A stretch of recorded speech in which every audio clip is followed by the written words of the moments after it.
mirë bëna thosh në dhomë që kam gjetur shqupën të thesën djepe, thosh. Nuk dita ka dolla. Ka tengjera apo ka dera. Ushtarët grek të Napoleon Zervës morën vajzat. Edhe i mbajtën gjithë natën në një vend tjetër, në një shtëpi të Muhamet Bakos. Pasandaj na mlodhën të gjithë në kamp. Qari ishte fëmijë, plaka dhe gra, na mlodhën të gjithë, na grumbulluan në kamp, se burrat i vrapën. Dy deputetët e PD-s, Shpëtimi Drizi dhe Dashamir Tahiri, dorëzuan vitin e shkuar në Kuvendin e Shqipërisë rezolutën për zgjidhjen e çështjes Çame. Rezoluta përmbante 13 pika, të cilat mbështesnin dhe merrnin në konsiderat qëllimet dhe parimet e larta të Konventës Evropiane për mbrojtjen e të drejtave të njeriut dhe lirive themelore, Deklaratën Universale të drejtave të njeriut dhe legjislacionin shqiptar. Në relacionin shpjegues, PD-ju theksonte se rezoluta kërkonte që në përputhje me nenin 15 të Traktatit të Miqësisë, Bashkëpunimit, Fqinjësisë së Mirë dhe Sigurisë mes dy vendeve tona dhe nenit 1 të protokollit shtesë të Konventës Evropiane për mbrojtjen e të drejtave të njeriut, të hiqeshin pengesat që nuk lejonin ngëzimin e lirë të së drejtës së pronës dhe të drejtave të tjera për qytetarët shqiptar Çam, dikur shtetas grek. Për këtë duhet bërë abrogimi shprehimisht i ligjit të luftës dhe jo gjendjes së luftës, e cila nuk ekziston normalisht që me vendosjen e marrëdhënieve diplomatike më 1971, e sankcionuar dhe më vonë me vendimin e qeverisë Papandreou më 1987. Rezoluta i kërkon qeverisë që nëpërmjet kontakteve diplomatike ta parashtrojë këtë kërkesë duke aktivizuar dhe instrumentet që dikur funksiononin, siç kanë qenë komisionet dypalqe. Këto komisione duhet të identifikojnë ato akte ligjore apo administrative që bien në kundërshtim me Traktatin e Miqësisë dhe Konventën Evropiane. Pas diskutimesh në Kuvend dhe thirrje që krerët e PD-ju si bën kohë pas kohë Kuvendit për votimin e kësaj rezolute, fakte të reja dolën në dritë në mbledhjen e 10 prillit të Komisionit të Jashtëm Parlamentar, ku kryetari i këtij komisioni, Fatos Beja, deklaroi se një rezolutë e ngjashme ekziston dhe është votuar nga Parlamenti Shqiptar 9 vjet më parë, më 8 prill të vitit 2004. Parlamenti është shprehur, zotëri. Deputetët janë shprehur. Dhe kjo është një fakt, nuk është një gjë që mund mohohet. Çka ka ndodhur? Nuk është botuar, nuk është bërë publike dhe kuptohet që njerëzit mund t'i akuzosh pse nuk e dinë. Kjo vërtetohet dhe në dokumentin e votimit të seancës plenare të datës 8 prill 2004, ku projekt rezoluta për çështjen Çame ka marrë 53 vota pro të Partisë Demokratike, në opozit në atë kohë, 4 vota kundër, abstenimin e 44 deputetëve të Partisë Socialiste, e cila pak kohë më parë propozoi gjithashtu një rezolutë alternative për Çamërinë, ndërsa 7 deputet nuk kanë marrë pjesë në votim. Ne sot po vendosemi para një fakti të ri. Unë bashkohem me mendimin tuaj që kjo rezolutë jetë e miratuar. Dhe përpara kemi 2 dokumente të ndryshme. Një, votimi i deputetëve, i cili është vullneti i tyre që kjo rezolutë në 2004 është votuar, ndërkohë kemi dhe procedurën dhe një thënie për procedurën e dokumentit zyrtar, ku kryetari i asaj koshme thotë nuk është miratuar. Atëherë në këto kushte, unë propozoj që ne t'i drejtohemi kryetares kuvendit apo kryesisë kryetarëve që na bëjnë interpretimin. Nëse ky vendim është në fuqi, ne kërkojmë që të futet në fletoren zyrtare, sepse atëherë ky vendim është i marrë dhe kjo rezolutë është e miratuar. Dhe ajo që thoni ju bën sens, sepse është detyrim kushtetues për ta votuar në fletoren zyrtare, absolutisht është tjetër gjë, por nuk mund të mohohet ajo që kanë votuar deputetët, zot. Deputeti tjetër i PD-s, Dashamir Tahiri, shkoi më tej duke kërkuar që ish kryetari i Parlamentit në vitin 2004 të shkojë para drejtësisë. Ky njeri ka falsifikuar vullnetin e popullit. Ky kryetar Parlamentit asaj kohe dhe duhet i paraqitet drejtësisë për mua. Në qoftë se ka bërë këtë. Dhe këtë ka bërë. Ndërkohë një ditë më pas, në protestën që PD-ju organizoi para Parlamentit për rezolutën, kreu i PD-s Shpëtimi Drizi kërkoi çlirimin e Parlamentit nga presioni grek dhe votimin e rezolutës së Drejtësisë Evropiane për shqiptarët e Çamërisë. Sot për ne është një ditë e madhe, sepse ne sot jemi të vetëdijshëm për drejtësinë e kauzës sonë. Është një ditë e madhe sepse ne sot kemi nisur rrugtimin drejt të drejtës tonë, rrugtimin drejt Çamërisë sonë. Kjo rezolutë është kauza jonë, është kauza e ndërgjegjes intelektuale, qytetare të gjithë shqiptarëve kudo që ata janë, sepse është një kauzë e cila mbështetet mbi liritë themelore të njerëzit, e cila tenton për herë të parë të zhbllokojë nga heshtja, por afron dhe fqinësi të mirë, sepse ne po kërkojmë që realisht të kemi marrëdhënie dhe një fqinësit mirë me fqinjën tanë. E drejta është e vërtet e Zotit. Pas 9 vitesh duhet të dilte Leskel kali Trojës. Po ky kali Trojës gordi dje.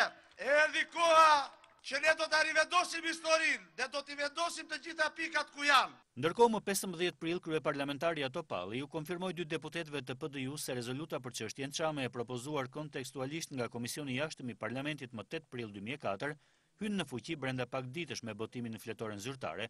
Kjo përgjigje saj erdhi pas hetimit të kryer nga administrata e Kuvendit të Shqipërisë, në bazë të së cilës është konkluduar se rezoluta e vitit 2004 është e miratuar.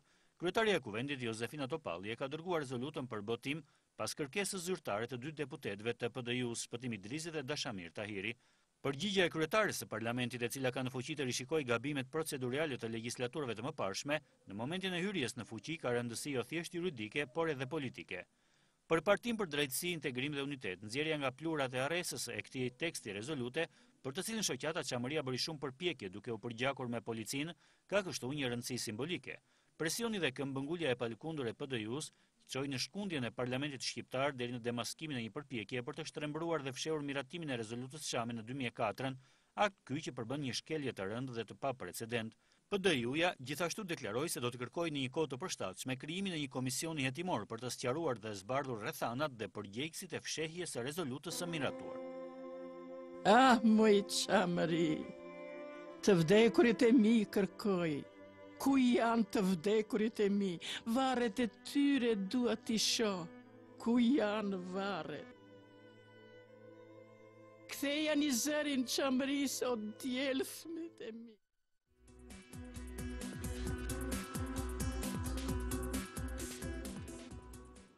Mirëmbrëma të gjithëve, si çdo të premte pra këtu në studion e Log, kemi ndjekur një historik të shkurtër të asaj që ka qenë në fokus publiku sa i përket çështjes Çame, një çështje e pazgjidhur, një çështje që është në fokus të diskutimeve në qarqet nacionaliste, në qarqet atletare, gjithandej pra ku kërkohet që e drejta e shqiptarëve të rivendoset, të rikthehen të drejtat e tyre, të plota, të çdo qytetari shqiptar kudo që ndodhet, pra çdo shqiptari.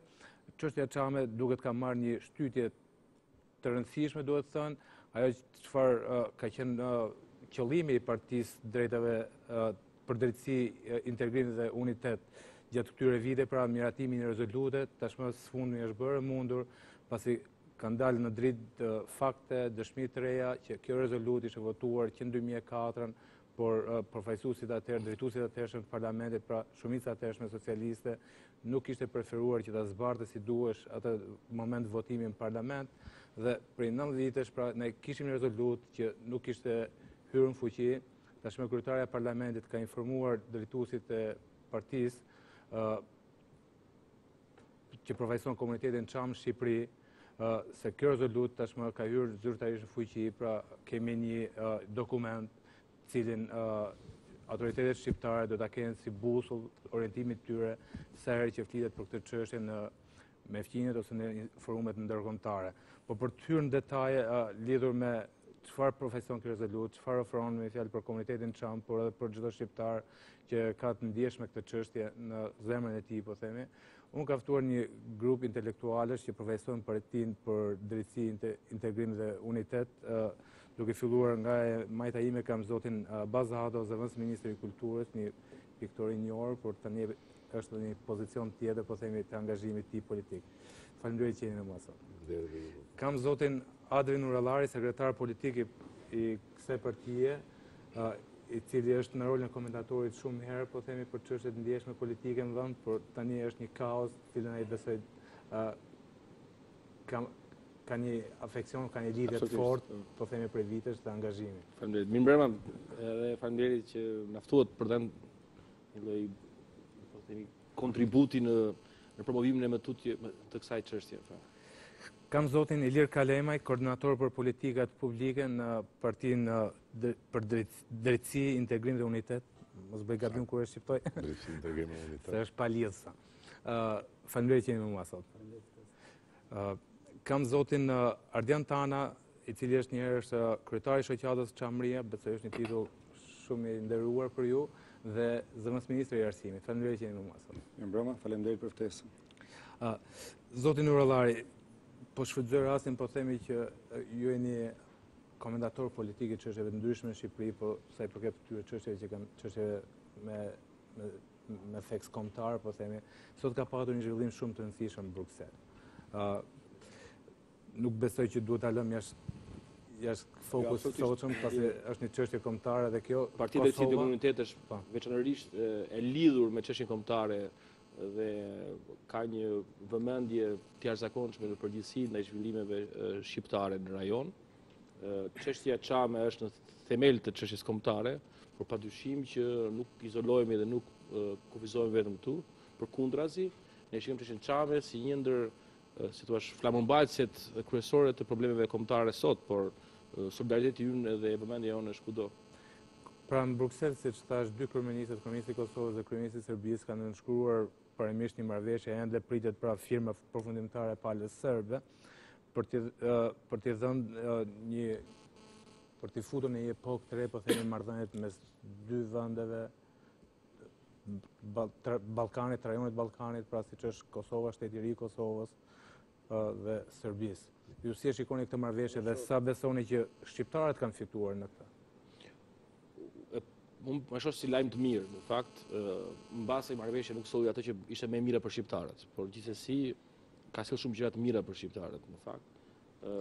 E më e mira do ishte që mos kishte pas kësaj problemesh, që pozicioni i Kosovës ishte më solid, më e mira do kishte qenë që madje këto gjëra ishin zgjidhur që me negociatat e Vienës 2003, 2004, 2005, 2006, 2007, po themi, ku ka qenë grupi kontaktit dhe cilat të finalizuan në fund të 2007-s me ofertën e Pakos Ahtisarit. Por nuk u zgjidhen atëherë me një lloj ujëdie midis dy shteteve dhe u desh prapë kjo situata, kjo periudhë dhe një zvarritje e madhe që të mundsojë kjo marrëveshje.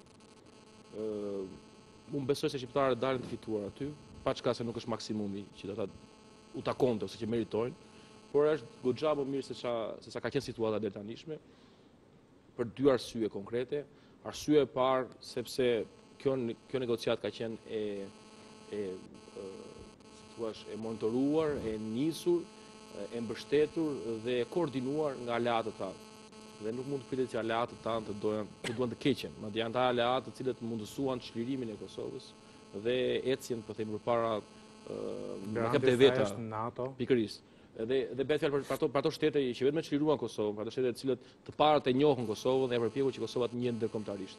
Kështu që kjo është një lloj garancie në vetvete që aleatët janë pas. Janë këta aleatë të cilët kanë kushtëzuar Serbinë që të ulin në tryezat e bisedimeve dhe të japin fund asaj situatës obstruksioniste që ata kishin ndaj Kosovës, sabotimi që ata i bënin gjendjes së brendshme të Kosovës, bllokimi që i bënin në nivel ndërkombëtar.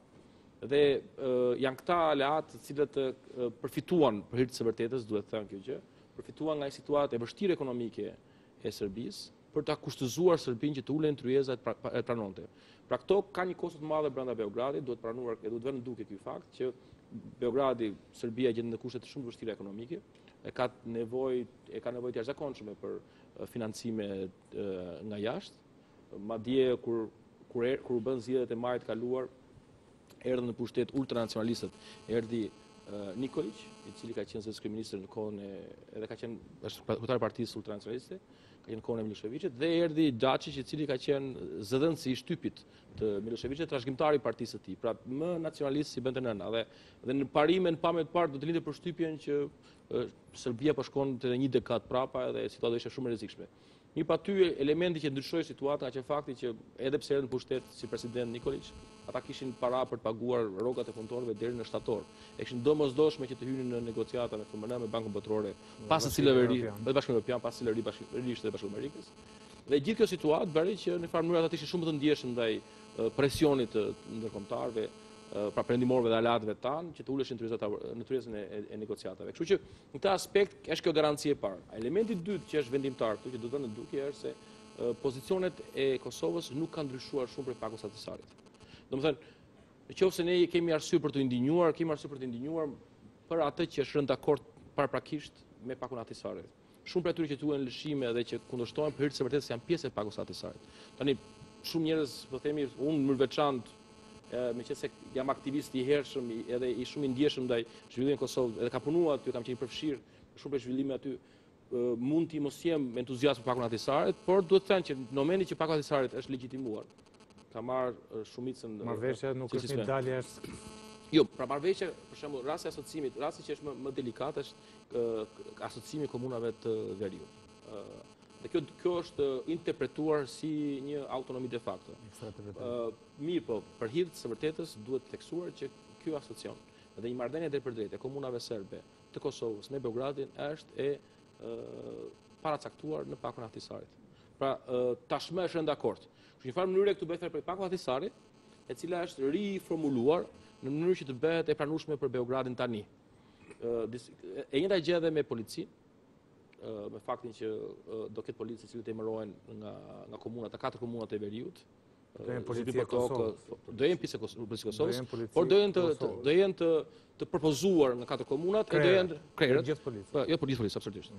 Dhe do jenë të miratuar nga Prishtina. Kjo një gjë tillë ekziston tashmë. Do thënë nuk është se nuk ka një rishpikje të rrotës, ka disa lëshime të zbehta që japin pak mundësi Beogradit që ta galltisi, ta kapërditi gjë, por pikat kryesore që duken si më delikate janë pika për cilët tashmë qeveria e Kosovës dhe popullsia e Kosovës, po themi në nëpërmjet votave që ka dhënë për një parlament legjitim, i ka përdir tashmë që më herët, që në 2008 kur u miratua Këshillli të Kosovës, e cila inkorporon pakun e Ahtisarit, që nuk është se disa këto kërkesa janë zbatuar tashmë.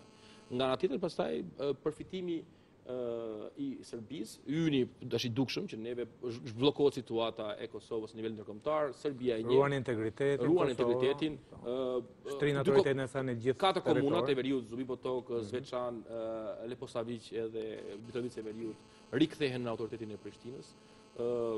Rivendoset kontrollin në pikat kufitare të veriut. Nuk do ketë financime të fshehta serbe. Pikërisht, do jenë financime të kontrolluara, transparente, të cilat janë të njohura nga paku Ahtisarit. Do të thënë, heqja e strukturave paralele, çmontimi i sistemit militar vendosur në veri, mundësi i qarkullimit të lirë, e cila në farë mënyrë çliron enklavat e vetme që ekzistojnë në Evropë. Enklavat e vetme që sot ka Evropa, e që janë mirëfilli enklava janë shqiptarët e veriut. Janë shqiptarët jo vetëm Mitrovic, jo vetëm lagjet e bosnjakëve, krokaqiejve, minatorëve dhe por janë fshatra të tjera të cilat janë izoluar. Janë mbi 2000 shqiptarë që jetojnë përtej hibrid, në veri të hibrid, si në fshatra si Lip, Çabër,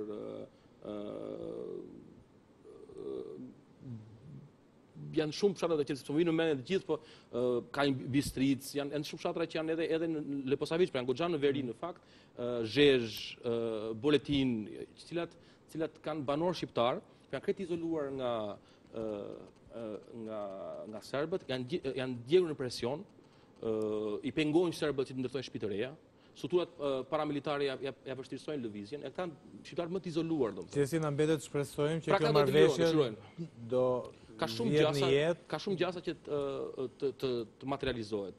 Për arsyeën e thjeshtë se kushtëzimi ka qenë shumë i rreptë ndaj Beogradit, është kushtozuar me hyrjen në Bashkimin Evropian, është kushtozuar me sigurimin e ndihmave dhe fondeve që mundsohen prej ecjes përpara në Bashkimin Evropian, dhe për faktin të thjeshtë që gjithmonë më tepër brenda Serbisë, në fakt edhe me sa kam dëgjuar edhe lexuar në portalet serbe në anglisht,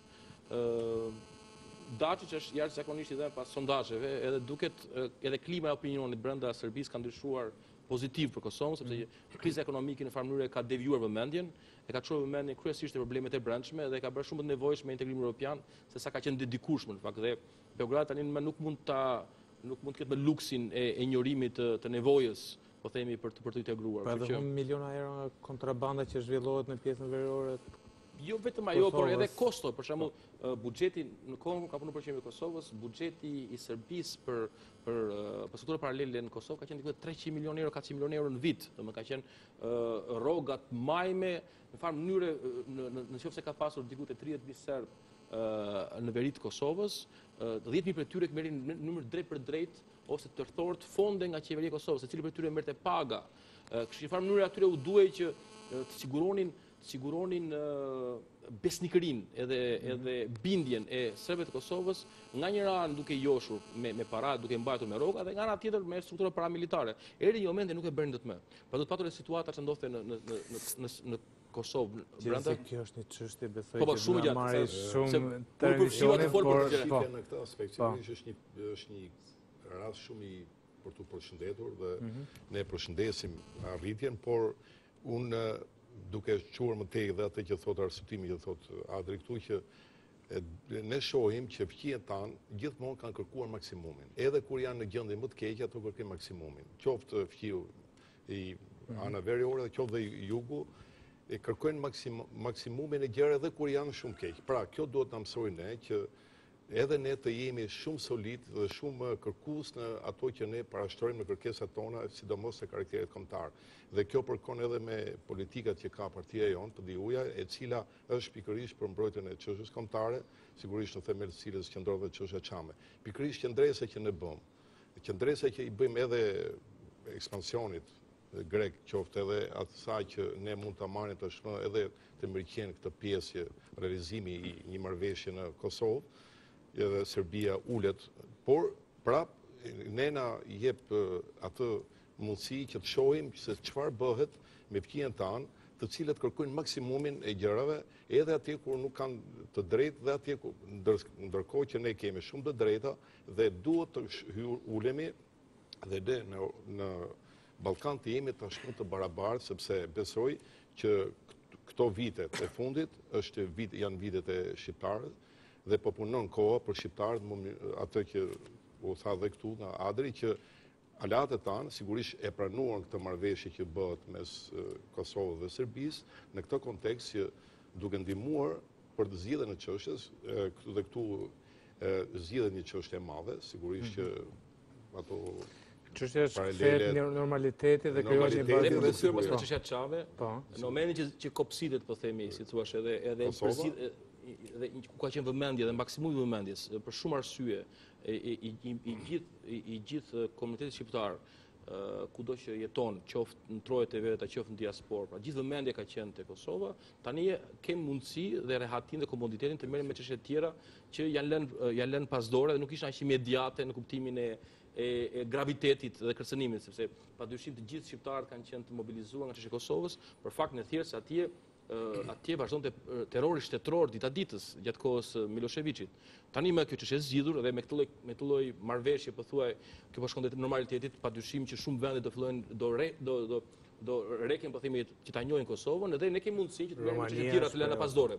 Që është çështje çame në fakt. Kjo na jep mundësinë që të kërkojmë vazhdimisht atë që ne kërkojmë të drejtat tona. Domethënë, e drejta jonë padyshim që në këtë rast është një drejtë legjitime e cila edhe në kontekstet e lëvizjeve të fundit shkon dhe përkon për interesin e... Duke vlerësuar rëndësinë e lajmit, sigurisht unë do doja të theksoja edhe faktin tjetër që Kosova dhe Çamëria kanë histori të ngjashme, pra shqiptarët e Kosovës, shqiptarët e Çamërisë kanë vuajtur mbi shpinën e tyre dhunën, genocidin, spastrimin etnik. Unë gjithsesi do doja të ndalesha në temën tonë kryesore të emisionit, pra rezoluta për çështjen çame, e cila përfaqëson në fakt përpjekjet 22 vjeçare të shqiptarëve të Çamërisë, që me krijimin e shoqatës patriotike Çamëria në janar të vitit 1991, një nga përpjekjet më kryesore tonat ka qenë pikërisht realizimi i një dokumenti i cili do të mundsonte institucionalizimin e çështjes çame. Rezoluta për çështjen çame është një hap i tillë i rëndësishëm, unë dua ta quaj një betejë e fituar, është një betejë e fituar e një popullsie e cila ka guxuar të ndërrojë dhe të besojë në drejtësinë dhe në mundësinë e zgjidhjes së çështjes së saj, sepse nuk ka qenë asnjëherë e vetme. Ne kemi patur gjithmonë mbështetjen e shqiptarëve anë kënd ku ata jetojnë, në të gjitha trojet shqiptare. Ky dokument i rëndësishëm është një hap përpara, sigurisht nuk është zgjidhja e çështjes çame, por është një hap i rëndësishëm i cili në fundit edhe na motivon, na bind në mundësinë e zgjidhjes së kësaj çështje, sepse më së fundmi kemi arritur ta fitojmë një betejë e cila në fakt ishte fituar që 9 vite më parë. Ka qenë presioni i Greqisë që këtë rezolut, e cila ishte e miratuar që para 9 vitesh, ta deklaronte si të pa miratuar. Më vjen vërtet keq të deklaroj që drejtuesi i asaj kohe i Kuvendit të Shqipërisë, zoti Plumbi, ka bërë një mashtrim të madh, por mbi të gjitha do thosha se ka luajtur me fatin dhe amanetin e mira njerëzve të cilët u vran, u shpërngullën, u përzun dhe u shan, vetëm se ishin shqiptar, vetëm se nuk pranuan të ndërojnë identitetin e tyre. Vetëm zoti Plumi, po them, është fajtori për atë rezolut që Nuk dua të ndalem thjesht tek fajtori, por unë e kam të qartë se cili është fajtori, ai që ka realizuar dhe ka orkestruar gjatë gjithë kohës spastrimin etnik të shqiptarëve të Çamërisë, shteti grek, i cili në vazhdimsi ka ushtruar presion edhe gjatë këtyre 20 e ca viteve mbi institucionet e shtetit shqiptar për të mos u marrë me këtë çështje.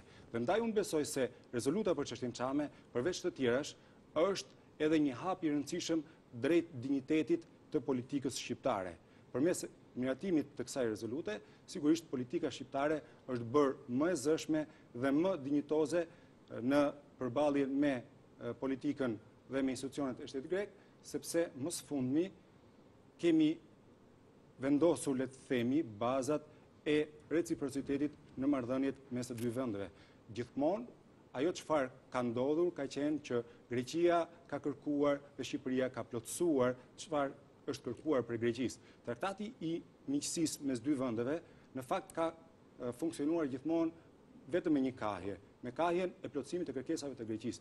Ne në rezolutën tonë kemi kërkuar që ky traktat të riaktivizohet dhe duke ju referuar pikave të tij, por edhe çështje të tjera të rëndësishme, siç është heqja e ligjit luftës, riaktivizimi i përpjekjeve të institucioneve të shtetit shqiptar për njohjen e të drejtave të pronësisë dhe të drejtave të tjera që shqiptarët e Çamërisë u takojnë si minoritet në Greqi, dhe përpjekjet për ta çuar më tutje çështjen Çame, pra për ta bërë prezente institucioneve ndërkombëtare, janë sigurisht pikat më themelore të cilat gjejnë shprehje si në rezolutën e miratuar në vitin 2004, ashtu dhe në propozimin e bërë më herët nga deputetët Shpëtimi Drizi dhe Dashamir Tahiri përmes draft rezolutës së propozuar në dhjetor të vitit të kaluar.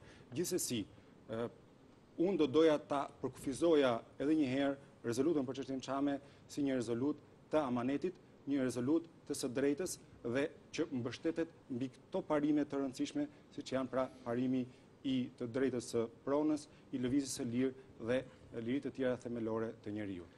Zoti Kalemaj, si e shpjegoni faktin që po themi një rezolut e votuar me shumicë qartë, ka patur edhe deputet më që kanë votuar, sigurisht se kemi ndjekur, sigurisht ata që kanë propozuar dhe ata që kanë mbështetur rezolutën kanë qenë nga e djatha asaj kohë, pra 2004, e djatha që është sot në pushtet.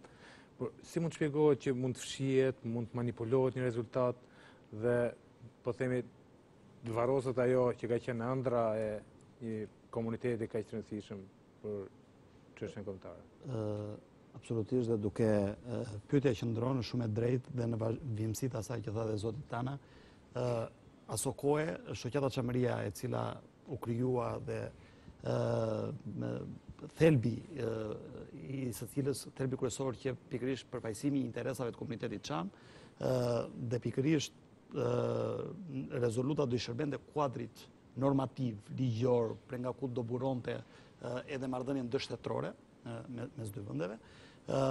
Ishte kulminacioni i kësaj shoqate ishte pikërisht rezoluta e cila është propozuar nga dy deputetë të djathtë në atë kohë, është, siç e thatë edhe ju, ka pasur 53 vota pro, kanë qenë kryesisht deputetë opozitës aso kohë, pra Partisë Demokratike, kishte 5 deputetë majt, dhe duke u referuar dhe quorumit dhe të gjitha asaj që ne kemi pa procese verbale të tjera, ajo rezolutë në fakt është miratuar.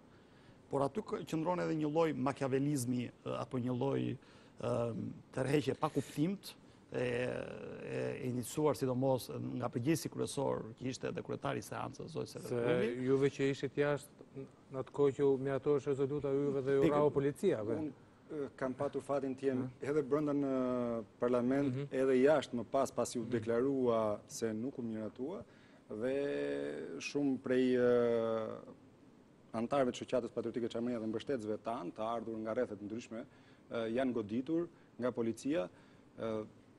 Sigurisht një sjellje e pa kuptimt kur qytetarë shqiptarë goditeshin nga policë, pra bashkëvëllezërit e tyre, vetëm se kërkonin që institucioni më i lartë ligjvënës i këtij vendi pra të mbronte të drejtat e tyre, që është një detyrim që rrjedh nga kushtetuta, nga preambula e saj, ndërkohë që na është dukur, sinqerisht dua ta them këtë gjë, një përjetim të atyre viteve, na duket sikur po na i vrisnin për herë të dytë njerëzit tanë dhe tashmë nuk ishin më zervistët ata që e bënin këtë gjë.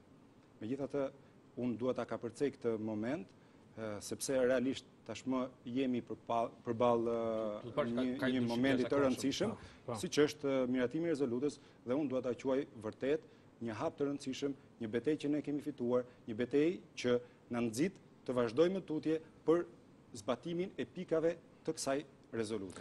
A mendoni që si thosh kjo rezolutë po themi, mbron drejtat e juaja, po a kërcënon po themi interesat të drejtat e grekëve, të fqinjve tanë, përkundërzi, të gjitha teksti ose varianti që është i joni që u paraqit parlament, që u diskutua shumë dhe u mbajt shumë gjatë. Por para se dal aty unë do të shtoja diçka që ajo çfarë ndodhi, domethënë që u hap si një kuti Pandore, ishte pikërisht ajo që e pabesueshme që se si mundet një parlament i një vendi sovran të manipulohet në mënyrë të tillë në shkallë kaq të thellë dhe kaq të thella i ka duart Greqia në Shqipëri, dhe unë këtë jam i prirur ta them edhe personalisht, sepse mendoj që të ndalosh një gjë të votohet dhe ta paraqetesh dhe mas kaq vitesh të dali që është aprovuar, do të thotë që këtu kemi të bëjmë me një trysnit shumë të madhe, madje kjo u duk edhe në momentet kur ne paraqitëm rezolutën tonë në parlament, u duk shumë qartë se çfarë lufte bënte ambasadori këtu, shteti grek, me ministrin tonë të jashtëm, duke punuar në mënyrë intensive. Prandaj them që unë jo pa qëllim e thash atë që pak më parë, që fqinjtë tanë kërkojnë maksimumin dhe arrin të marrin diçka nga ky maksimum. Në politikë ka kërkon maksimumin se do që të shkosh ke minimumi asaj që kërkon. Pra, edhe ne prandaj dhe sot ne jemi maksimalisht të ndërgjegjshëm që puna jon, lufta jon punojnë në mënyrë të tillë shumë rigoroze dhe që t'i përgjigjen dhe pyetjes tuaj, ajo nuk cënon, përkundrazi, fqinjtë tanë grekët i hap një hapësirë tjetër që të kemi një, domethënë marrëdhëniet tona të shkojnë paralele. Atë që tham,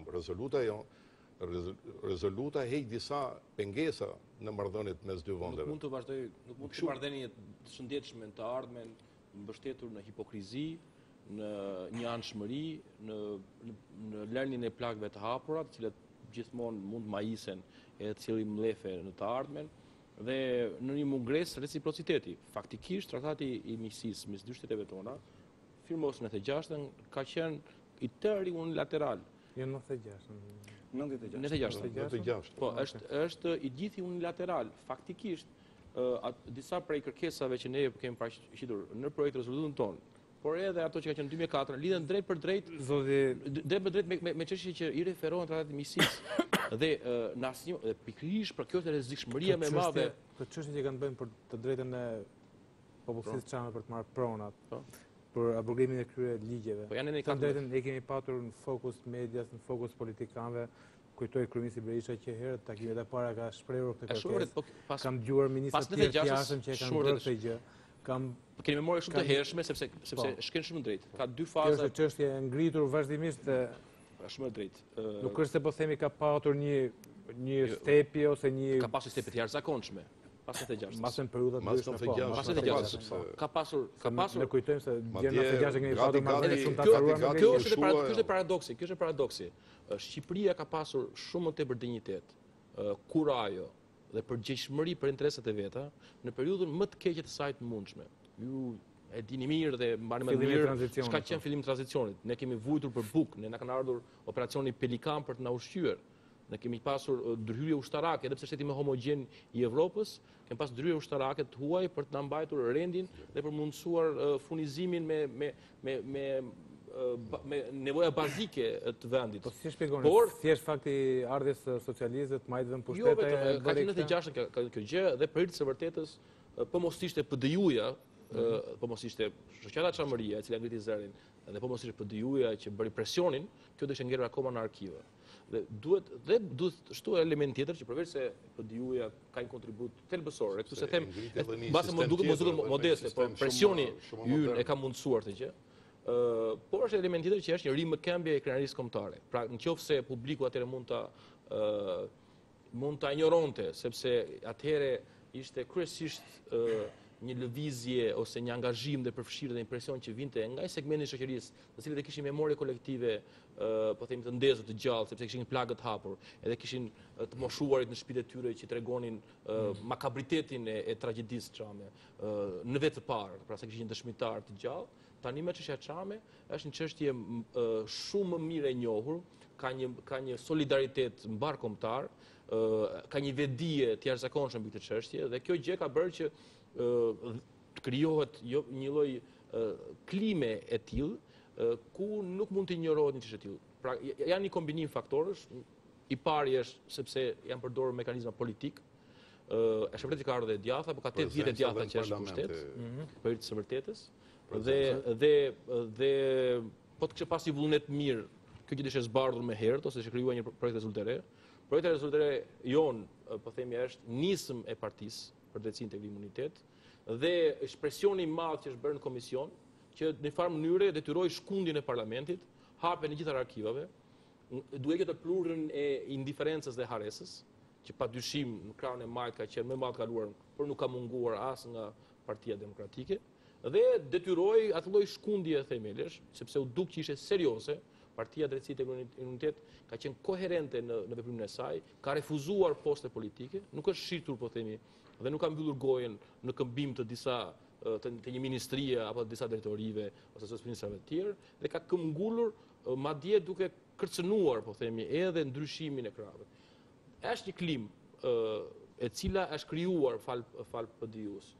Duhet të thënë diçka tjetër që pra unë shikoj dy aktor, një presioni PDU-s, një edhe ndryshimi i klimës. Edhe këtu kur flas për ndryshimin e klimës, duhet edhe tregoj edhe mirënjohje që faktikisht ky lloj presioni, ky lloj vetëdijësimi, ky lloj rimëkëmbje e krenarisë kombëtare shqiptare ka bërë që edhe partet tjera, të cilët tradicionalisht nuk kanë pas një ndjeshmëri ndaj çështjes Çame, sikurse përmendët ju më herët, në fakt e kanë fituar ndjeshmëri, nuk mund të rrimë indiferent ndaj një kërkese që gjithmonë më tepër është pjesë e aspiratave tonë për një shtet dinjitoz edhe për të futur në Bashkimin Evropian dhe për të jetuar në harmoni me fqin, por në kushte reciprocitetit dhe respektit ndërsjellët.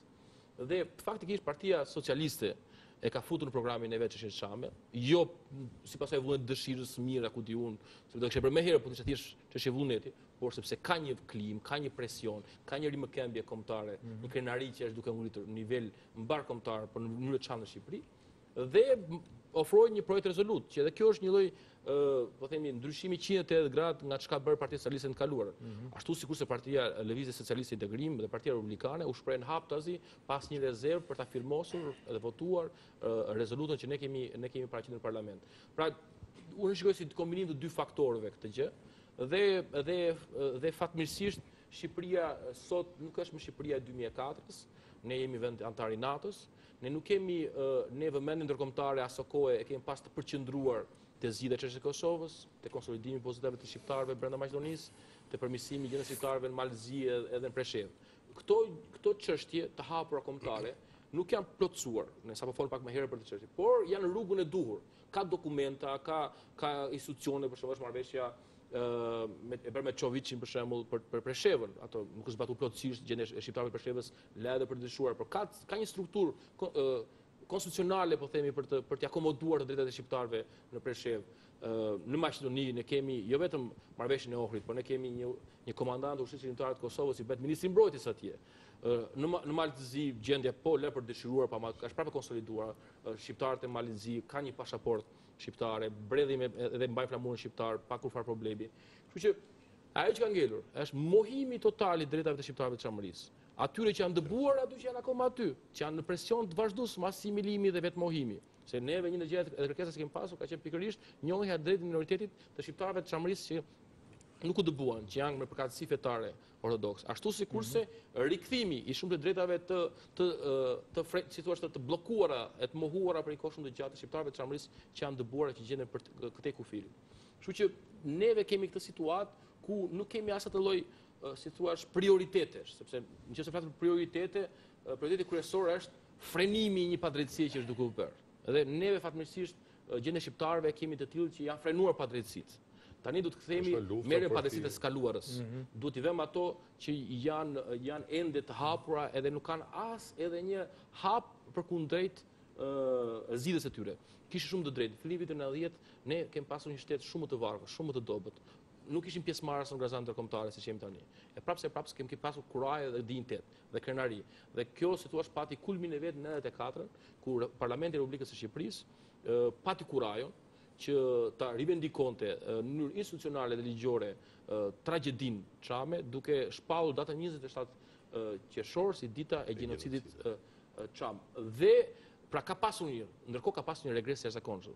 Në 96-ta e deri në 2003 kur si thua shoqata Çamëria krijoi atë lloj situate ku propozoi rezolutën Çame, ka pasur një lloj indiferencë dhe harese me vetdije të mirë planifikuar, po themi në farë mënyrë, ndaj kësaj çështje, e cila pastaj, si thua, u cimentua dhe materializua me atë që ndodhi në 2004. Në 2004 ka shkelje flagrante, por unë do doja mos flisim për shkeljet, ne kemi kërkuar, në fakt, edhe një ndër gjërat që të ketë hetim të mirëfillt, aty ka përgjegjes, nuk besoj se është vetëm çështja e zotit Sertullumi, aty ka përgjegjësi sekretariati, kryetaria e Parlamentit Zonja Topalli ka nënshkruar një dokument me cilin autorizon çuarjen për botim në fitoren zyrtare të rezolutës së miratuar 2004 dhe certifikon shpalljen e saj së miratuar, por vënë duke disa parregullsi të dukshme që janë vënë re, qoftë në numërimin e pranishme, ka një mospërputhje midis asaj që duke nga kamerat dhe emrat e njerëzve që ishin deklaruar në procesin e balsit pranishëm, disa prej njerëzve që ishin deklaruar për shembull kamerat nuk i nxirrin aty dhe tregonin se ata ishin lëvizur. Kishte një mospërputhje të njerëzve që kishin qenë në seancë në votimin që ishte ndodhur 3 minuta më herët me atë që ishin aty. Pra duke që ishin shtuar enkas numri për të quajtur numrin e përqindjes atyre përqindjen atyre që kanë votuar jo shumicë absolute, pra kishte faktin që ky proces verbal ishte i pafirmosur në seancën pasardhëse, që është krejt ndryshe nga procedurat e rutinat, në aktet parlamentare nuk gjiteshin detajet e kësaj seance. Pra kishte aty po themi parregullsi që lënë të dyshosh që ka pas një plan të mirë menduar aty dhe ka disa përgjegjës, po themi, që lidhen me administratën e parlamentit. Por neve ata janë vetëm ekzekutuesit, po planifikuesit dhe urdhëruesit e kësaj duhet që themi edhe para fushatës zgjedhore, neve kemi frenuar veten ndaj shtyrës së gjëve parë, ne gjën e parë që kërkojmë me fillimin e parlamentit të ardhshëm është një komision hetimor ndaj kësaj shkelje kaq të rëndë, e cila ka një kosto morale të jashtëzakonshme. Imagjinoni ju dhatë në pamje kur hapët emisionin pamje pleq, po themi, që cilët kanë ardhur fëmijë këtu. Domethënë sa prej tyre janë gjallë, ose që kanë, po themi, nga ata që kanë kërkuar ose kanë qenë në protest në 2004, që kanë kërkuar një lloj përmbushje morale të paktën simbolike të parlamentit shqiptar. Shumë prej tyre kanë humbur, domethënë në pritje, po themi, qoftë edhe në pritje të një drite shprese që kjo çështje që është plagë e jetës tyre dhe që lidhet me vendlindjen e tyre dhe me vendin ku gjenden eshtat e të parëve të tyre dhe pronat e tyre, është në rrugën e zgjidhjes. Domethënë ata nuk e patën, shumë prej tyre nuk e patën të lloj kënaqësie për të parë që gjërat po shkonin, pra këtu nuk është vetëm përgjegjësi ligjore, është përgjegjësi e madhe morale, është i kosto jashtëzakonshëm oportune. E 9 viteve që shteti shqiptar mund të kishte punuar drejt kësaj çështje. Po shkon sigurisht në ato që thot Adri, po shkon drejt zgjidhjes kjo çështje, por ajo që është kryesore është që partia e PDU-ja edhe kryetari i saj Shkëtimi Drizi me prezencën e tyre në parlament, me atë ide që partia jonë mos jetë vetëm e fokusuar vetëm këtë çështje Çame, por në tërësinë e problematikës patriotike dhe nacionale të shqiptarëve, por asnjëherë partia jonë nuk ka shfaqur asnjë lloj nacionalizmi, përkundërzi ka qenë shumë serioze në parashtrimin e çështjeve, ka qenë çështje të drejtë për drejta që kanë të bëjnë me ecurinë e kombit shqiptar, me problematikat e kombit shqiptar, pa cënuar kërkënd, por vetëm të drejtat e këtij kombi të mohimit të skaluarës për t'i ardhur në drejtsinë e sotme, për t'i sjellë në fokusin e drejtësisë së sotme, sepse mendojmë që vetëm kështu në konceptimin modern dhe në konceptimin e integrimeve të sotme, partia për drejtësi, integrim dhe unitet do jetë një parti e cila jo pa duke si që kemi parë dhe në aktivitetet politike të saj, janë shumë të hapura. Në çështjen patriotike nuk e kemi çështje thjesht për tundur një flamur, por përkundërzi, e kemi flamurin kombëtar, e kemi si pararojë të betejës tonë nacionale. Gjithsesi do ishte me interes të elaboronim një pjesë tjetër, po themi kemi çështjes teknike që Adri e shpjegoi shumë mirë, unë do doja të thosha që është e qartë për gjithë që rezoluta 2004-s nuk u deklarua si emiratuar për shkak të presionit që vinte nga Greqia, për shkak të urdhrit që vinte përmes zërit të kryeministrit të atëhershëm të Shqipërisë, i cili ishte shantazhuar nga Greqia. Dhe nëse ka gjithashtu një fitore tjetër për shkak të miratimit të rezolutës, unë besoj se është edhe çlirimi i kuvendit të Shqipërisë prej presionit të Greqisë. Atëherë do rikthehemi një herë pas ndërprerjeve publicitare, të ndalim në jemi në prag zgjedhjeve, është me shumë interes të mësojmë, po themi, a ka shërbyer kjo rezolutë, kjo zbardhje, po themi, e humbjes, e fshehjes, e manipulimit të rezultatit votimit, pra edhe për të orientuar ndofta PD-un më afër Partisë Demokratike në këto zgjedhje që janë për 23 qershore, e cila duket se ndërkohë që po ndalen gjërat, ju vazhdoni një koalicion, një bashkëpunim më të fortë me Partinë Demokratike, por a është diçka gjerë me datë 23 qershore, apo është diçka që do vazhdojmë më tej, le ta shohim pjesën e dytë.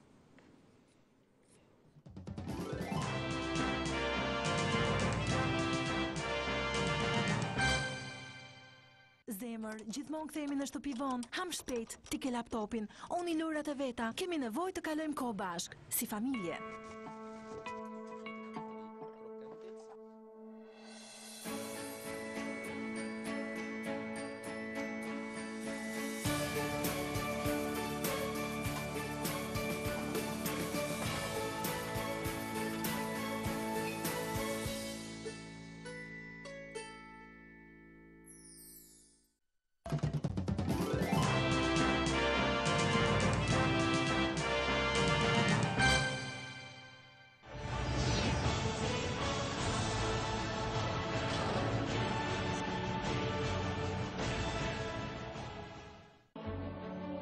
Tre vjetë më parë, Otrantoja du të bëjë piknisja një profecie përmes një deklarate të bushme që e mësoj tërë bota. 20 vjetë më parë, pasardhësi 264 i Shën Pjetrit do të zbriste në tokën e përtejtetit për të bekuar një popull fisnik. Dhe që atëherë, bashkë me transformimet rinjësore, bota mësoj se Shqipëria është edhe modeli i vetëm i bashkëjetesës, paqes dhe mirëkuptimit mes besimeve. Midis 2 dekadave, një film dokumentar ushtruar 20 vjetorit të vizitës së Papa Gjon Pali II në Shqipëri. Një prodhim i ri i radio-televizionit shqiptar, së shpejti në ekranin tonë.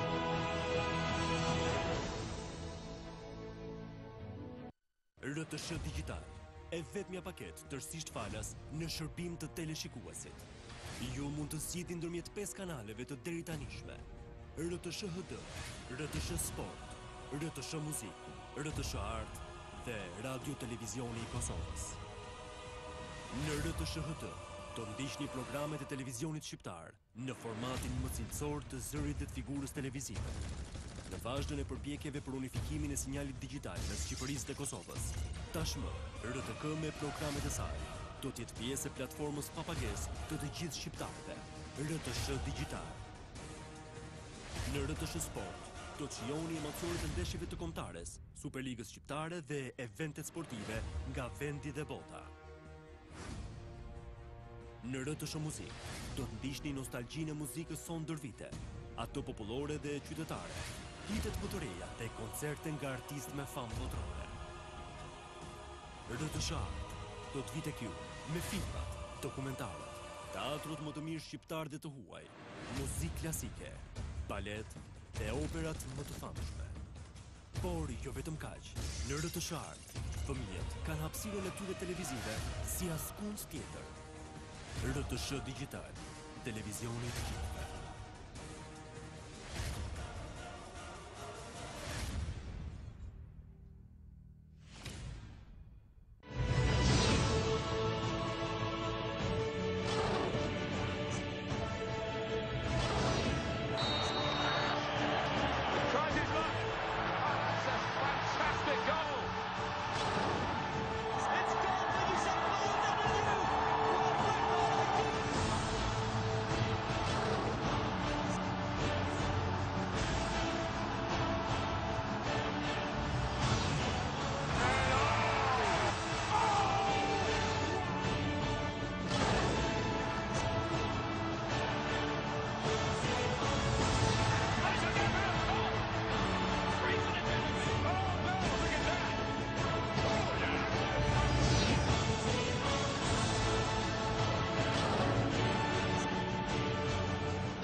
Jemi rikthyer në këtë transmetim drejt për drejt në Radio Televizorin Shqiptar. Jam një profesi të PD-us, një pjesë e koalicionit qeveritar, pra, cilët kanë shënuar një sukses në çështjen e tyre të promovimit të drejtave të përfaqësisë, pra të atyre që janë dëbuar rreth 60 vite më parë nga trojet e tyre, nga çamëria, cilët kërkojnë shtetin shqiptar të bëhet partner, të bëhet lojtar serioz, bëhet një kujdestar pra i kësaj kauze që ata e mbajnë gjallë dhe duan pra një përfaqësim dhe përqafim, do të thënë nga gjithë shqiptarët pra në këtë çështje, e cilën nuk hezitojnë pra ta ngrenë gjithë tek nivelet më të larta të politikës, siç është ai pra që kemi sot një rezolut që detyron autoritetet shqiptare ta adresojnë këtë çështje me autoritetet greke dhe të luftojnë pra deri në realizimin e saj. Një çështje, po themi përveç kësaj rezolute, jemi në prag zgjedhjeve, fushatës zgjedhore, pra me datën 23 qershor kemi zgjedhjet parlamentare, PD-u duhet të thënë mos gabohem, është hera parë që futet si forcë politike në këto zgjedhje, apo jo? Këtu do të bëj një kronologji në vimësit asaj që u tha pak më parë. Në qoftë se 2004 u përsërit ajo situatë e cilat kolegët me shumë qartësi e shpjeguan hap pas hapi, gjithë kronologjin, u desh një forcë politike që tashmë ta politizonte çështjen, që tashmë ta kthente në një gur themeli të një komuniteti të martirizuar për ta bërë të mundur që kjo çështje të trajtojë në nivel politik. Dhe kjo ishte fillimisht nisme e PD-s, cila ka hyrë në zgjedhjet e 2009-s, duke qenë se i referohemi ndryshimeve elektorale që ndodhen pas marrëveshjes së farshme të 2007-s për ndryshimin e sistemit zgjedhor dhe kodit elektoral, gjë që në një farë mënyre favorizonte qarqe të caktuara votues të përqendruar dhe për më tepër që duhet ishin pjesë të koalicioneve. Kjo bëri që PD-ja në aso kohë me 14.500 vota mos gaboj, të arrinte të kishte pothuajse dy deputet në parlament. Deputeti i parë ishte Dashami Tahiri i qarkut Vlorës, ndërsa deputeti i dytë që ishte i gjashti në qarkun e Fierit, ka humbur për shumë pak vota, mos gaboj 200 apo 300 vota. Që ishte betejë e famshme. Dhe ajo është shumë e kontestuar, zgjati për muaj me radhë dhe ka pretendime që në fakt ai është deputeti i fituar nga ana jon, por për shkak të konjunkturave politike të ditës u humb. Bim të zgjedhjet në 2011. Në 2011 PD-juja, tashmë e grupuar, PD-u dhe PDI, arriti një fitore spektakolare, do me thënë krahasuar me çdo lloj force politike, nga 15.000 në 65.000 vota. Një rritje prej 50.000 vota, vërtet zgjedhjet lokale nuk mund të jenë një fotografi e zgjedhjeve të përgjithshme, por gjithsesi trendi tregon një rritje e konsoliduar prej 60.000 votash, 65.000 votash, pra rritje me 50.000 vota shtesë të marrë nga veriu në jug, nga lindja në perëndim të Shqipërisë, ku kemi marrë dhe bashkitë caktuara, si bashkinë e Rogozhinës, apo bashkinë e Librazhdit, kemi dalë forcë e parë në Has, në Tropoj, kemi marrë 4.500 vota në qarkun e Korçës, pra kemi një shtrydhje. Ishit pjesë e koalicionit me Partinë Demokratike. Po kemi marrë votat tona. Tani vim te 2013, e zgjedhjet e ardhshme. Ky kod dhe ky sistem zgjedhor në një farë mënyrë të detyron të jesh pjesë e një koalicioni të madh. Me thënë, politika është sa strategji, aq edhe taktik. Me thënë, ne natyrisht ne do preferonim proporcionalin kombëtar, do preferonim të ballafaqonim forcat tona me cilën do forcë tjetër politike, ne i dim votat tona, ne i dim çfarë kemi dhe ku mund të arrijmë, por të detyruar nga sistemi, natyrisht ne nuk mund të dalim të vetëm, apo nuk mund të dalim, si të thuash, në një pol të tretë iluziv e tjera, që ka shumë gjasa që mos të materializohet për shkak të këtij sistemi. Që ne janë koalicion me një forcë caktuar nuk do të thotë që ti humbet identitetin si parti, nuk do të thotë që ti nuk votosh. Ne do votojmë për atë që jemi, dhe do votojmë brenda koalicionit. Por pesha specifike pastaj do t'rregoj se sa rol dhe pesh dhe faktor impakti është PD-juja në 2013. Tani pritshmëritë tona janë shumë të mëdha, për sa i përket koalicionit jemi në tratativat finale, është e përcakton 50 ditë edhe kodi zgjedhor, që është mos gaboj 23 maj. Dhe jemi natyrisht, më fal, java tjetër, 23 prilli, pra është një ditë datë shumë e afërt. Natyrisht vendimi final do merret nga strukturat e partisë, në mënyrë që të merret dhe mendimi i bazës, i antarësisë, dhe të arrijet depozicionimi i qartë politik. Por natyrisht, ajo që ne na dallon në këtë treg politik, mos gabojmë, janë 120 parti, nga të cilat 60 e ca ishin të zyrtarizuara që do janë. Shumica e këtyre partive, ka një pjesë të madhe partish që cilat nuk kanë as identitet, as antarësi, ekzistojnë kot në tregun politik ose bazuar në një pragmatizëm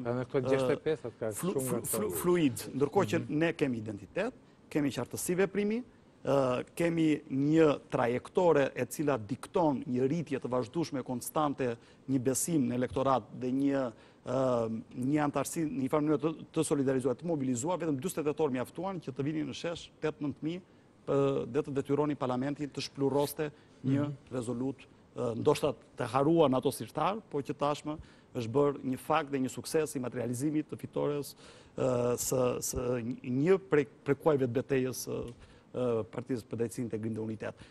Natyrisht, me finalizimin e koalicionit dhe me ritmet e garës që janë gjithmonë në çastet e fundit të kësaj gare elektorale, ne pretendojmë që ne të maksimalizojmë qoftë peshën elektorale, pretendojmë minimalisht 5 deputet në qarqet Tiranë, Durrës, Vlorë, Fier dhe Elbasan, minimalisht. Minimalisht bazuar në numrat në terren që kemi, bazuar Tiranë, Durrës, Fier, Vlorë. Tiranë, Durrës, Fier, Vlorë, Elbasan dhe Karuan. 5 qarqe, po kjo nuk do të thotë që ne përjashtojmë qarqet e tjera. Me të ne do garojmë në gjithë Shqipërinë, ne pretendojmë, ne do kemi kandidat solid. Do të thotë një element shumë i rëndësishëm që neve nuk duhet ta pësojmë si parti tjera dhe asesi nuk e shikojmë që problemet që ne trajtojmë zgjidhen nga partitë e tjera. Në kuptimin që ne nuk kemi parti që duhem të kapim ku të kapim, ku të mundemi, që bëjmë politika dhe manovra inkoherente, vetë bëjnë edhe favore segmente saktuar të ndryshme sociale, pa parëmendje për identitetin politik që përfaqësojnë, vetëm për llogarim elektorale. Madje neve e lam të fundit llogaritë elektorale dhe në fakt në moment që flasim duke finalizuar negociatat brenda koalicionit ekzistues, ku ne jemi, i lam të fundit pikërisht sepse objektivi kryesor ishte dhe pjesa kryesore e programit ishte rezoluta, e cila në fakt nuk është qëllimi final, është një instrument drejt një aleat me Partinë Demokratike në këtë. Sipas dita gjasave do jetë ky do jetë aleanca për shumë arsye. Ne padyshim që fjalën e fundit do të lëm strukturave, ne jemi konsultuar hap pas hapi dhe kjo është tendenca kryesore që është vënë re një lloj gatishmërie për të vazhduar bashkëpunimin, është parë sidomos në lidhje me qëndrimin që u bën ndaj rezolutës, edhe pse nga opozita u bën si thua kundër oferta për hir të së vërtetës, duhet theksuar që ajo ishin dëshmi edhe e konsolidimit edhe e faktorizimit të PD-s, një parti e cila ka një peshë specifike shumë domethënëse në lojën politike shqiptare. Ai sa detyroi, po themi që edhe Partinë Socialiste që ta sjell konsiderat e të ofrojë diçka në këtë aspekt. Por ajo elementi ku duam të ndalem është që ndryshe nga partitë tjera, Partia Drejtësi dhe Imunitet ka dëshmuar disa inovacione që janë pa precedent në politikën shqiptare. Së pari njëherë, nëse kemi parë parti që shkërmoqen dhe zvoglohen, për shembull, ku diun, Partia Socialdemokrate ka 3-4 fraksione.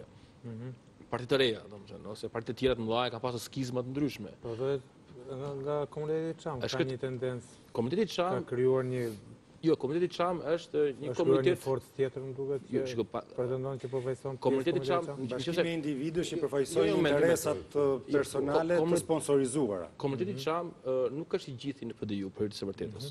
Nuk është një segment shoqëror i izoluar. Ata që janë më të zgjedhshëm të cilët kanë ndjeshmëri për çështjen Çame, më të madh se të tjerët, ka vendosur që të japë besimin Partisë Drejtësi Integrim Unitet. Ne besojmë se me veprimet që bëjmë ne dhe me dëshminë e suksesit ton, neve do marrim gjithmonë më tepër mbështetjen e këtij komuniteti edhe gjithë shqiptarëve të tjerë për cilët çështja Çame është e shenjtë. Ka boll, do të them kjo gjë, ka boll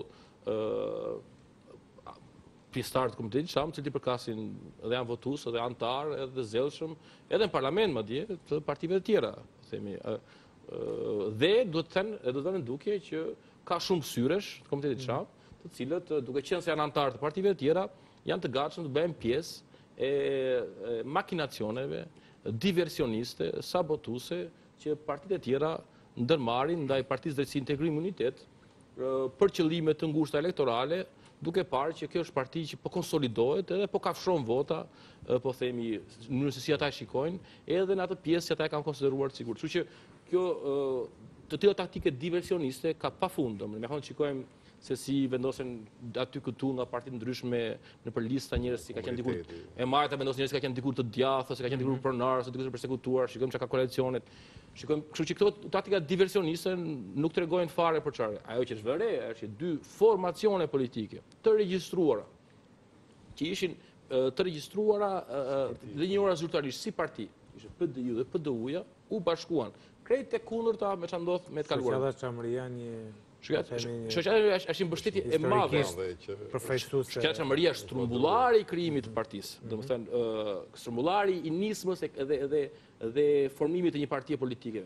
Por bashkimi i dy partive është shumë i veçantë dhe i rrallë. E njëjta që ka ndodhur me në 2 vite e para, qofse partitë e tjera aleate, mezi pritën të fusin duar në pushtet. Dhe të zinin postet, përqendrimi dhe vëmendja son ka qenë krye kaput tek bashkimi i faktorit, po themi që ishte angazhuar për zgjidhjen e çështjes Çame, dhe ai u realizua, do finalizua në një ditë simbolike që është 7 shkurtë 2011 për vjetori i pavarësisë Kosovës. Jo më kot u zgjodh këtë datë për të theksuar dimensionin mbarkombëtar. Dhe pat një ndryshim thelbësor, nëse partitë e tjera gjithmonë tepër të kuren dhe përqendrohen te segmentet e caktuara dhe për të kalcifikuar, po themi, elektoratin e tyre, kjo parti është hapur, nuk është një parti e komunitetit Çam, përfshin unë mos jena as antar, pikërisht në këtë moment e kanë përqafuar këtë parti. Pikërisht sepse kjo parti u hap për gjithë ata që shikojnë çështjen Çame si çështjen më të rëndësishme të pazgjidhur kombëtare, por shikojnë edhe PDI-un si partinë që më së miri përfaqëson çështjen kombëtare sepse bazën dhe zanafillin e ka te një komunitet që ka plagën e hapur. Prandaj edhe më të besueshëm. Bëhet fjalë për një shoqat që është krijuar në 10 janar 91-shit. Domethënë asë kohë kur gjithë shqiptarët, po themi, mendonin për të larguar edhe kishin një kompleks tekstuar inferioriteti, krizë identiteti. Shumë shqiptarë shkonin në Greqi, ndryshonin emrin, ndryshonin përkatësinë fetare, përkatësinë kombëtare në fakt, edhe donin ta harronin Shqipërinë, ta pleq, po themi, shumë dinjitoz edhe virtuoz. Vendosën krejt kundër rrymës me kriju të shoqat, sepse ata kishin plagë të hapur. Pra këta janë palë prekur dhe për këtë arsye, unë mendoj që kjo parti e ka më të besueshme dhe ka një autoritet më të fortë kur flet për çështje kombëtare, sepse këtu bëhet fjalë për njerëz cilët janë viktima, cilët janë akoma gjallë në fakt dhe mbajnë mend fëmijërinë e tyre.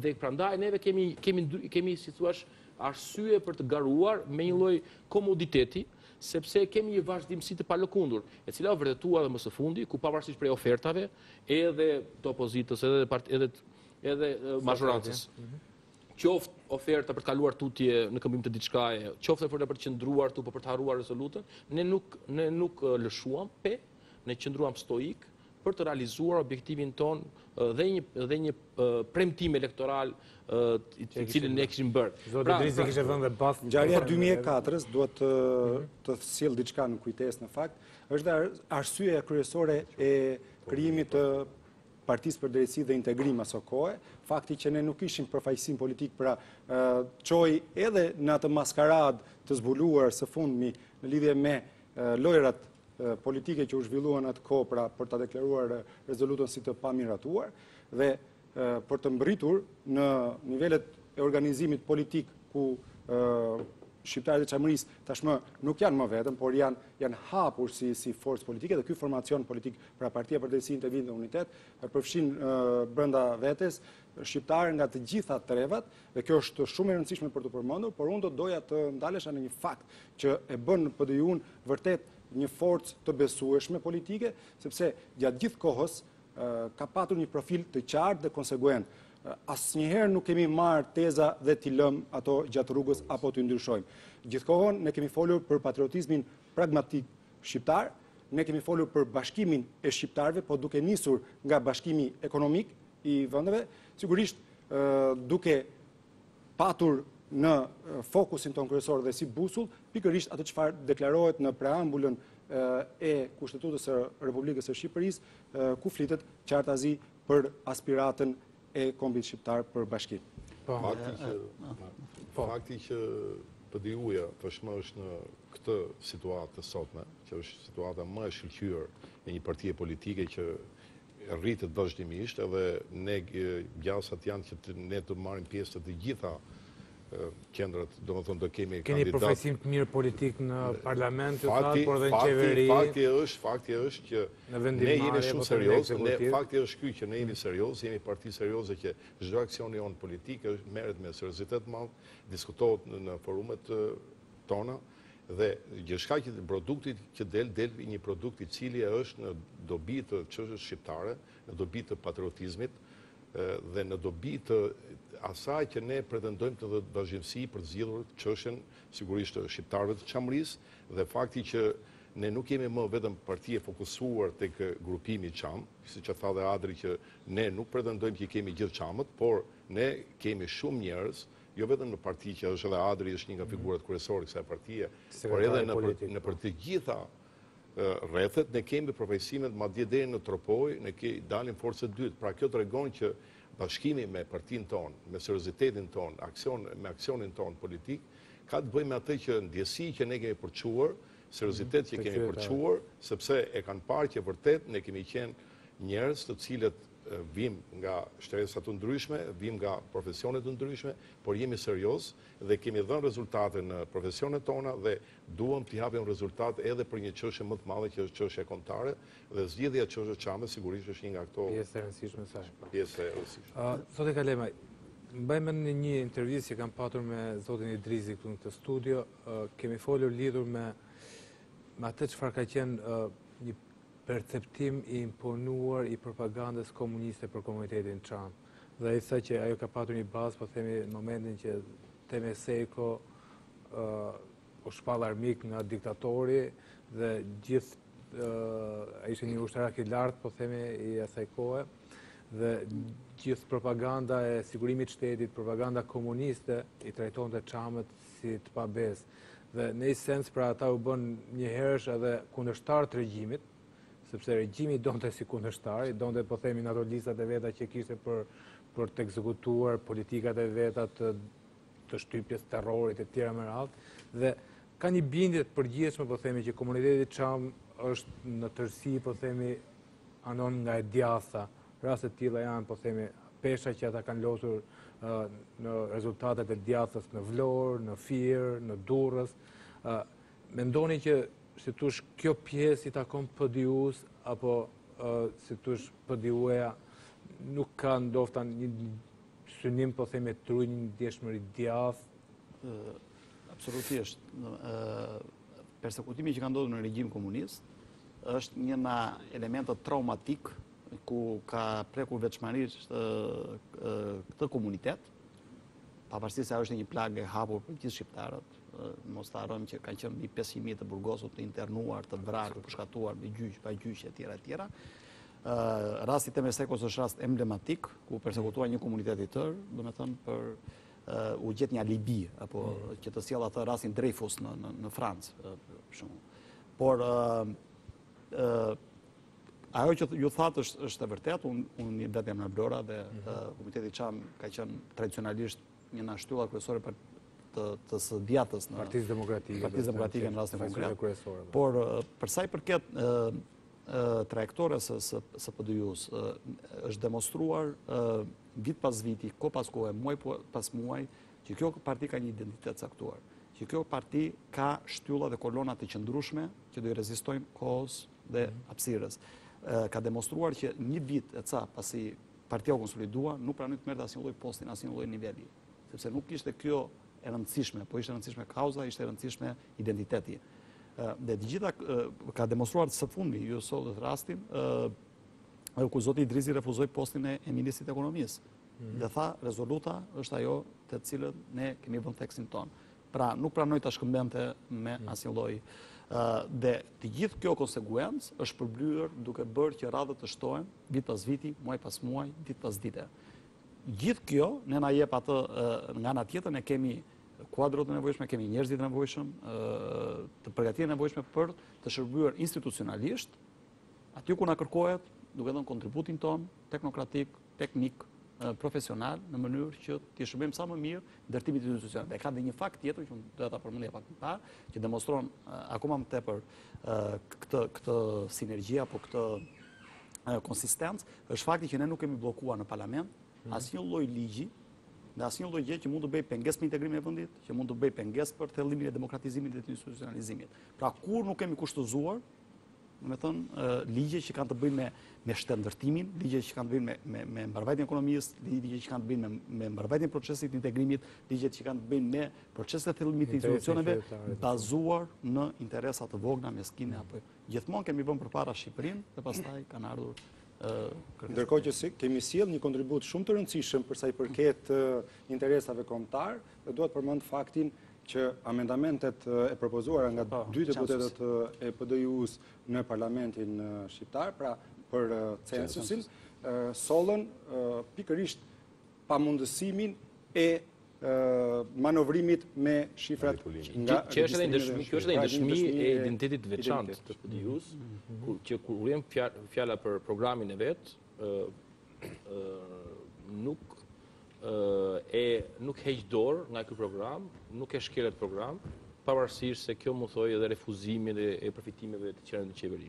Pra, këtu duket edhe qartë si thua, identiteti i PD-jus përkundrejt Partisë Demokratike dhe partive të tjera.